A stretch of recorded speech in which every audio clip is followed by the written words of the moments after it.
So there's very, very interesting content trends in the entertainment industry. There will always be movies, and there will always be network television shows.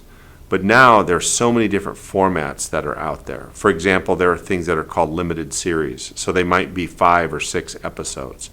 There used to be very strict constraints about how long a show should be. If you were on a network comedy, it had to be 22 and a half minutes because they had to have commercial breaks.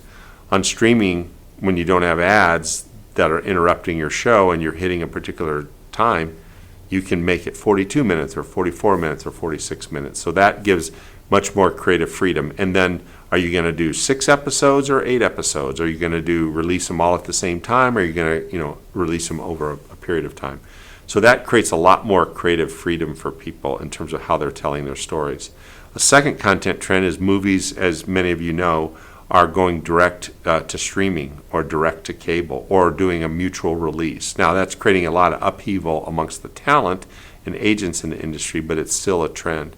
And then the third trend, which I find most fascinating, is fictionalized podcasts have become a really significant thing in the industry.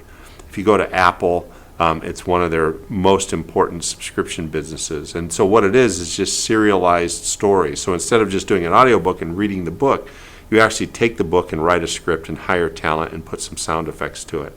And what's interesting is it's a way for Hollywood to validate whether a story idea can create a following. And there's been a number of examples of stories that were first as podcasts that are now being developed or have been developed as television shows, or most often as television shows. I think there might be a few of movies, but those are all trends. And then the last thing I would tell you is that the explosion of content hasn't stopped. Back in like a few years ago, there was like 200 shows, scripted shows produced in Hollywood, and in 2021 there was 559, and they think there will be even more in 2022. So the demand for content it's still not slowed down.